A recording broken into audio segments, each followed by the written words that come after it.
चलतु देखा आज कौन होता आज जेहेतु मो पीसी घरिक आसबार था पीसी आ फैमिली मेम्बर तेणु आम घर से खाइबे बोली कहते बो कहला रोषे कर मुझे बो को साहाय्य करने बो खाली भात कर डाली सीझे थोड़ी देती तादेह आलू चार्टा पकई देती आउ कि करनी मु सांगे सांगे जा डालीटा को छुंक कर देती डाली छुंक कर सारिकी देखली छतु पानी पड़ी ताकू बो को दे देती काटापी ये डाली बघार सारे डाली को मु खट्टा मिठा दे भृषंग पत्र दे बघार खट्टा मिठा दे बघारे मत पसंद मो पिला मानक भी पसंद जमी भल हम सेमती मु रोसईटा करी तापर पोटल आलू को भाजी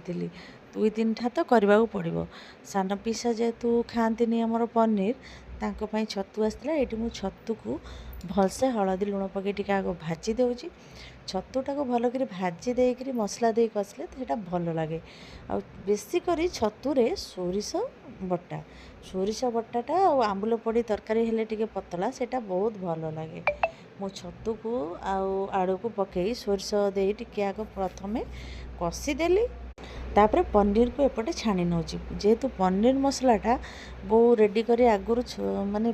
स्टोरेज करके रखी फ्रिज रे खाली पनीर आलू को छाणीदेली तादेह मसला जोगाड़देली पनीर तरकारी खूब सहजरे होगला ये मोर छतु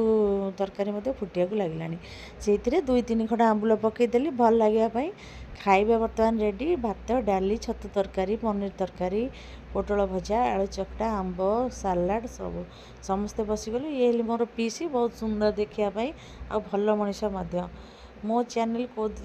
मान को मैंने देखुं मत कहे ये मो नानी देखिक भावुँ फटो उठुची से मुँह को टेकी अने हसुची